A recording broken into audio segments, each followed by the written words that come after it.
Keke Palmer's AD tour is probably one of the most honest tours that I've been told to watch. That also doesn't mean it's necessarily the best, so let's get right into it. AD, what are you doing in the Stanley Cup cabinet? Yeah, that's right. This is where we keep all of our Stanley Cups. We are a water drinking family. I always loved this setup from the moment that I saw this house. It was the bones of this house that I loved so much. It makes me feel like I'm on an episode of I Love Lucy, okay? It felt like a diner or something, you know what I mean? Like the whole booth element. I really do love that kind of style, and the windows and the drapery. Like, anybody that knows me knows that I love old school sitcoms, like the classic multicam sitcoms. So I think that even my house, it feels like, how the hell did you get up there by yourself?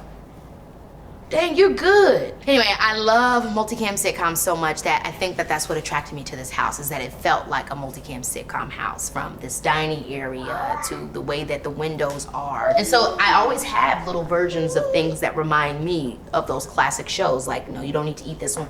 You can get a new one, like this Smeg toaster oven. You know, it feels very classic. It feels very old school. I also have a lot of different Tupperware that reminds you of those old school like sitcoms. Over here it's the same stuff for his. I got into a really bad way. I couldn't stop going on Amazon getting these little bento box of things for Leo's lunches. I don't know why I was overdoing it like that, but I really love the idea of him just having his stuff all worked out. I've watched too many Instagram photos of these moms going in on the baby's lunches. Okay, so she's hilarious. She's always been hilarious. And honestly, I would die to just be in a room with her, and I would probably just be pissing myself laughing. She makes the most like smallest literal things just comical, and she just feels like such a great person. But besides the point, let's get into the kitchen here. My initial kind of thoughts, it's like, I get the idea of having this more like old school sitcom.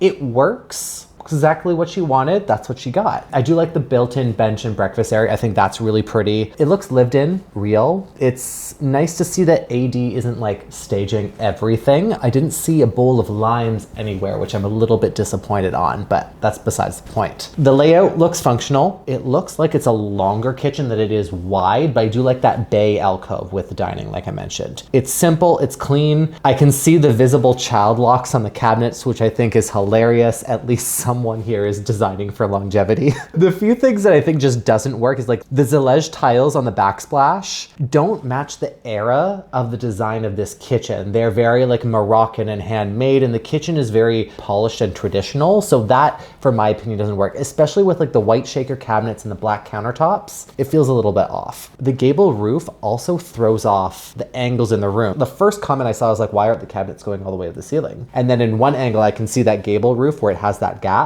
This is always a challenge when you're working with those kind of roof trusses, because there's no way to bring it up and look proportionate unless all of your cabinets end up being custom and angled, which is also a mess. As an interior designer, I would jump in and make a few changes here. I would have flattened out the roof, at least in the kitchen. You don't need that extra like 2.5 feet because it really does nothing in a kitchen space to begin with. The way that this is designed, having that gable open creates a hot pocket for air to just sit there in the space. And especially with that bay window, there's gonna be a lot of sun that heats up this kitchen. The white and black is a little bit outdated. I mean, once again, just my opinion, it's a little bit too high contrast, but I do like that she brings in a lot of the colorful dishes that have that bit of fun, a pop of color, and it really matches her personality. I honestly would have imagined her kitchen to be a little bit darker and homier, like more of a cozy kind of vibe to it, not as necessarily rustic traditional of what we're getting into. I'm gonna have to give the kitchen a 4 out of 10. Honestly, from the handmade tiles, the rustic seating, and the white shaker cabinets, even with the stainless steel and chrome, it's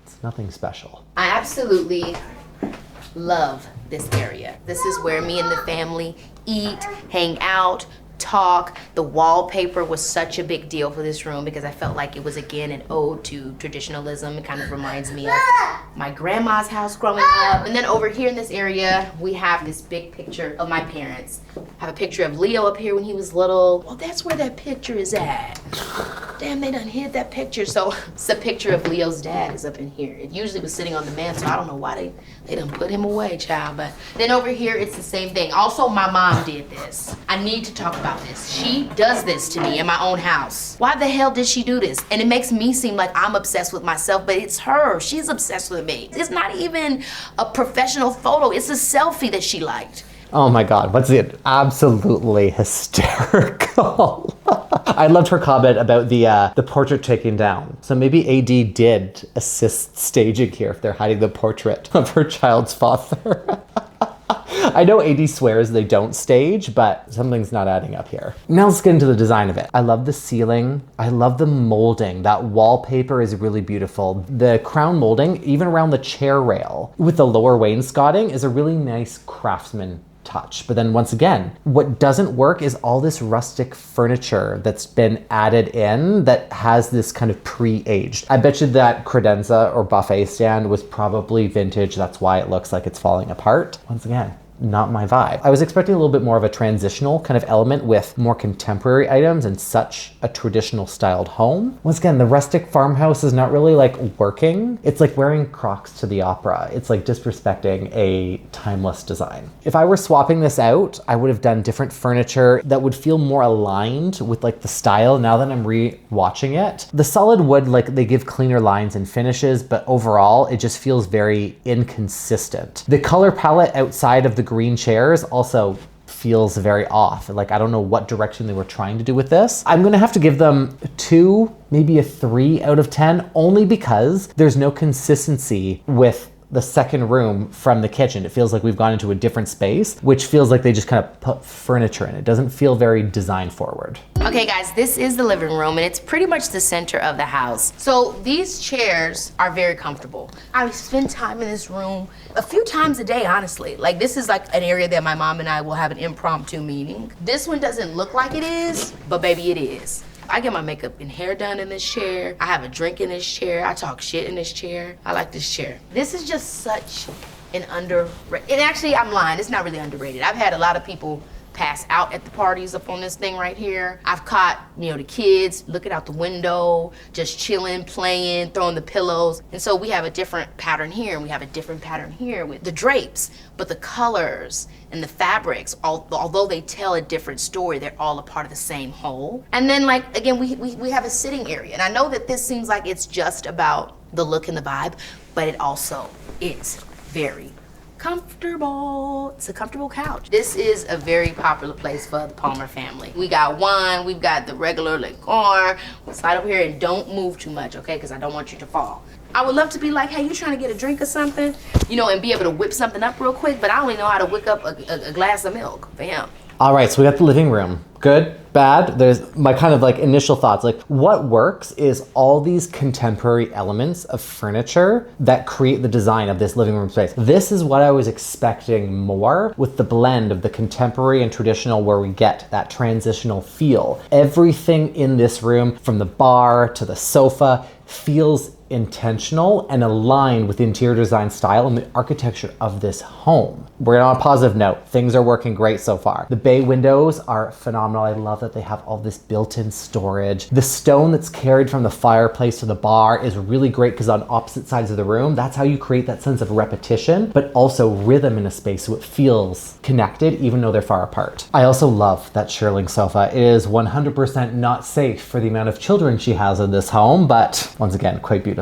The only critique that I have so far for this is the rug size. If you zoom it back, look how small this rug is in the area between the 2 sofas and the fireplace. It looks kind of like a dog bed. It's way too small for how big everything else in this space. So I would have definitely swapped that out. I think the only other thing I would have done is I would have brought the sofa fabric into the other details like the drapery so that color palette kind of continues all the way through. It's a little bit warmer, it's a little bit richer. I would have wanted those heavier colors brought into the rest of the room as well. Honestly though, I'm gonna have to give this room a 9 out of 10. Everything like feels right. The bar, the gaming area, the sitting area around the fireplace, I quite like this. And if you've made it this far in the video, you need to be subscribed because I absolutely love doing architectural tour breakdowns. There are so many celebrity homes and some of them are great celebrities, but their homes are, let's just say, questionable. And then there are some that are like absolutely phenomenal, so you need to check those out. Thanks to Article for sponsoring today's video. I want to tell you a little bit why as an interior designer I like article furniture. So first of all, affordability. We all live in a time where things are expensive, especially furniture when you're looking for things for your home. Article is a great starting point because the versatility of their pieces range across all interior design styles. You have your mid-century modern, you have your Scandinavian, you have your more minimalistic, you even have more contemporary pieces. Article is one of those places where you can find multiple pieces of furniture for your room that have different styles that still work together. I know that's one of the hardest things, and honestly, it is the most common question I get asked is, how do I get furniture that works together? Usually I like to mix and match from different stores, but if you have one place like Article, you can have multiple interior design styles that still work in the same place. Another great thing about their furniture pieces is that you can get matching species of wood that have the same color dialot, which means if you're looking for that consistency of a color that goes throughout your entire space, whether it's a white oak or you're looking for something a little bit richer like a walnut, you'll find so many options for you. The Judith is one of my favorite media units. We actually included it in one of my client projects in this photo here, and you can see how chic it works. It has that low profile, which means you can have your TV much lower, which is perfect when it comes to viewing and the ideal comfort level. Whenever I'm looking for a media unit for myself or for clients, I'm always looking for a mixture of both open and closed storage. Closed for your everyday items that you need easily accessible, and then the open so you can actually have your decor and different pieces that actually show your personality in your space. The Newsade collection from Article is also really beautiful. If you're looking to update your outdoor spaces and have really beautiful pots, especially in this incredible terracotta color, these are perfect for you. And if you click the link in my description box or scan the QR code on the screen here, you can get $50 off your first purchase of $100 or more. I love, love, love Pilates. I really, really do. So much so that I put a reformer in my bedroom. And at first, I remember when I was talking with my estate manager and moving, rearranging my furniture for this, they were like, oh, do we want to build out another space? So that, and I'm like, I like it in my room because it's like I can be sitting here watching something on Netflix and I'm laying down and I'm doing just some leg work. My nightstand has everything I need. By my bedside, I always have like several different pairs of glasses because yes, I'm blind. All right, so the primary bedroom. I do like the cove light around the perimeter from what I can see. I think the bed shape is quite nice. It's nice that the motif kind of carries through the other elements like the nightstands as well. That's one thing to keep in mind when you're designing a space. If you're picking a shape, make sure it feels consistent throughout all the pieces that you're bringing into it to really tie it together. The room being completely offset, the rug being offset tells me that the bed needs to be in a different location, but the fact that they put the Pilates reformer in here tells me that took precedent in terms of the layout and how everything went together. So once again, it's your room, it's your choice, but from a consistency and design perspective, everything feels very off because it's all pushed off to one side to accommodate the reformer here. I know y'all in the comments are gonna be like, the Pilates girls, you're gonna report me. The reformer does not belong in the bedroom. It literally looks like a medieval torture device without any context, and I'll accept my sentence for all you hating me for that one. I definitely would have wanted to optimize this layout. With all of those windows, we could really make this view great. Like you're opposite of those bay windows waking up every morning and you have them open. The one other consideration that I don't know in much context is that exterior door. So I'm not sure kind of like how that plays out. I probably would have removed it. I mean, depending on, what this renovation ensued, but it doesn't really work for me that much. The other elements in this space also don't feel cohesive with the rest of the space and the architecture of this home. The only space so far has been the living room. There's a few pieces there I quite like. I'm gonna have to give this probably like a 4 out of 10. Like there's fun elements in here. I can appreciate that it's also designed around the way that she lives. That is most important. It does, like, you don't have to show off. It's just for her. It's just, honestly, I probably would have cut out the bedroom from this tour because it doesn't really feel special. Now let's head into my bathroom. I love to look like a grandma when I go to bed. I think there's nothing more fabulous. So this is like my, let's get ready to turn down. Let's get ready for the night to end. And I have like a really, really big ritual to it. I'll take my shower or I'll take my bath. Here I have all my bath stuff. So I have like face masks that I can put on when I get into the bath. I'll have like my boombox if I want to put on some music. Boombox really aged me. I have like, my bath, bubble bath. I even have like a little spray for the room, like just to set the tone. It's like, I really am into creating a moment for me. I have like different things under here that I might use, and everything is, again, like has a name on it. But obviously we have everything for anything. If I want to do rollers and preset a wig, it's crazy down there.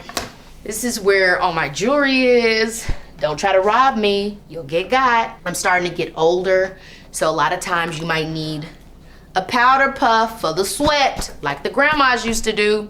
It really helps you. I know it, no talc. All right, the primary ones. That powder top was absolutely diabolical. But besides the point, from what I can see, that walk-in shower looks beautiful. All the built-ins are phenomenal. Very craftsmen that pay homage to the style of this home, which is great. The little dressing room and like that walk-in closet before you walk into the actual ensuite with the skylight and the lounge chair.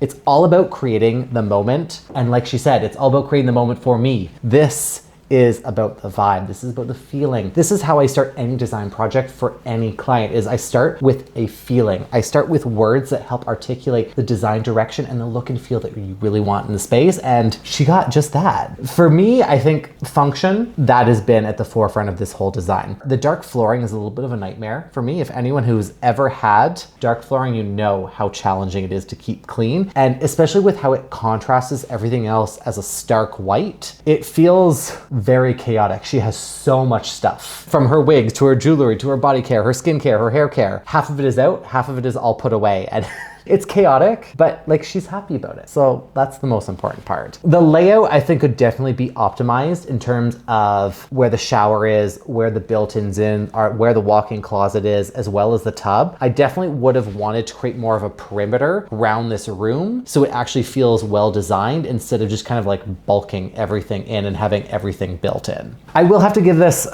it's not my personal design taste, but I'm gonna have to give it like a 5 out of 10. Now that I'm like looking back at a few of these clips, like there's not anything special about it. It's her energy that like is making this tour really enjoyable though. This is the media room. Also, another great big window moment. You see the consistency around the board. This is a custom couch that I had made, green in true earth sign fashion. All the family gets in here together, we watch movies, and not just the regular movies. We watch VHSs.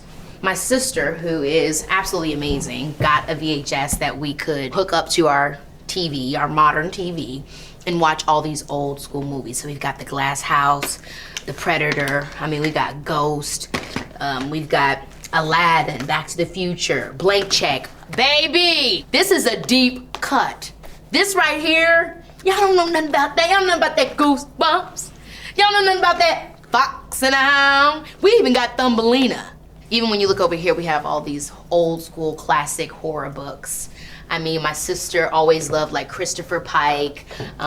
She's got all different types of stuff, but we love horror. So this is her addition to our in-home collection, and it is so fierce. My sisters and I lead very different lives, but our core values are always the same. So we love movie nights. We have so many blankets in these lower cabinets where we just pull pallets out on the floor and we right back there in Robinson, Illinois, when all we had was... All right, so we got the media room. The carpentry work on the ceiling is absolutely gorgeous. Once again, part of a craftsman home, very of the times. It's filled with everything that's her family, her love of films, horror books. This is a lived-in personal space. In terms of like what's not working for me is I would have wanted to actually swap out the display so the TV's not above the fireplace so we have more room, so then the TV is actually parallel to those exterior walls, and then the built-ins go all around the fireplace. Once again, just my observation for this, would have allowed for a lot more storage and all these like big VHSs. The timber coffee table is a little bit odd with all the other contemporary elements and finishes in here. Once again, there's like these rustic elements that aren't adding up. I would have wanted something with more of an organic shape and kind of like offset the sizing. So then once again, we have different heights in the room so not everything falls completely flat. But otherwise, from the looks of it, that custom sofa is great. The reason why I would have moved that TV over to the other side is because it does look a little bit high over the fireplace. That is one of my pet peeves when I'm always looking at living room layouts. The layout could have been optimized. Definitely frankly, swapping the TV and the built-ins, I think would have like definitely fixed 90% of these issues. I can appreciate that this room is designed all around nostalgia. And like for that, I'm gonna give it an 8 out of 10, but design-wise, I'm gonna have to give it a 4 out of 10. I'm really sorry. But you know what? I would still gladly accept an invite over for a movie night. Like, no questions asked, I'm flying out immediately. It is really nice for once that AD is actually showing a realistic household and a home that isn't super flashy. That being said, Architectural Digest has always been about flashy homes, so it does feel a little odd. I love that Keke is everywhere right now, so I can appreciate that this is like the next kind of like media up of like where things are for her career right now, but it doesn't feel like it's part of an AD tour. People want to see something that's exciting, something that's like design forward. Once again, the highlight wasn't about the design. It's about the elements of the lifestyle of celebrities is what AD seems to be like doing lately, which I'm not a huge fan of. Keke Palmer though is like impossible not to like. If you have a problem with her, there's something wrong with you, honestly, because she looks and she just feels like such a genuine human being. And I love her, but I don't love her home. And the final verdict is this home was filled with a bunch of design crimes, which I cannot forgive. I can give a warning and possible probation, but it's still there. We made the mistakes and we could definitely make them a little bit better. But let me know in the comments, because this honestly wasn't the worst AD home tour that I reviewed. She is a phenomenal person, and let me know if there's any other celebrities that I need to check out, because as always, I wait for you guys to do these live reviews, which is hard sometimes. Especially when this was going viral the other week, I had to hold off and wait to watch this for you guys. And as always, if you're ever second guessing yourself, just ask, what would Design Daddy do?